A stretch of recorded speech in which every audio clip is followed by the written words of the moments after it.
Un doux ronronnement. C'est au rythme de son vieux moteur diesel que le Nymphéa progresse sur le Cher, lentement. Sa vitesse de croisière n'excède pas les 4 km/h. À sa barre, Lee Wooten, marinier depuis 33 ans sur les fleuves et canaux de France.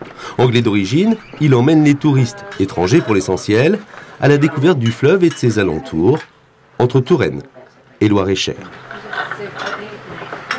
La Péniche Hôtel, c'est un bateau où on voyage avec 6 passagers. Il vient tout compris toute la semaine. Les visites, ils sont compris, le voyage en bateau. On fait une semaine de voyage en total. On part à côté de Tours et on remonte sur Montrichard et on revient. Et on visite tout ce qu'il y a à voir dans le coin. Les châteaux, également les vignobles. On fait souvent des visites troglodytiques également. On passe sur Amboise, on a un petit minibus qui nous suit. Et c'est vraiment en vacances pour les gens un peu décontractés. Ils ont leur propre chambre, mais ça change de place tous les jours. C'est ça le concept de Péniche Hôtel. Un concept plutôt récent, dans un cadre au charme un peu désuet. Loin des embarcations high-tech, le Nymphéa, construit en 1921, préserve l'esprit d'antan. Vous pouvez venir jusqu'à la chambre. Voici la salle de bain, la douche. Et dans le coin, la chambre, les lits. Il y a vraiment tout ce dont vous avez besoin. C'est ravissant. Oui, c'est tellement beau. C'est comme être dans l'Orient Express, mais on est sur l'eau. Pour épauler Lee, Cécile, une enfant du pays, née sur les bords du fleuve. Elle est à la fois guide touristique, équipière, sommelière et cuisinière. Si les gens viennent sur ce bateau, c'est pour la gastronomie, que j'essaye de garder un maximum local. Je fais des spécialités avec des produits locaux que j'achète dans les environs.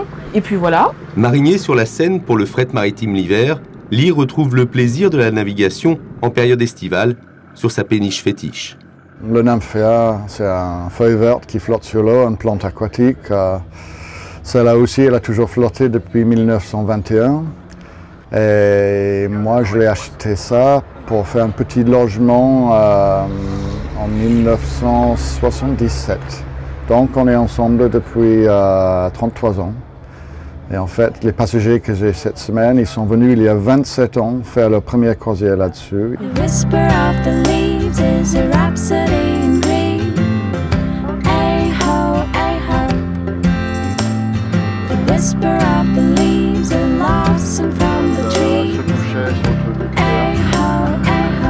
Demeure le problème du passage des écluses sur les 14 qui rythment le voyage.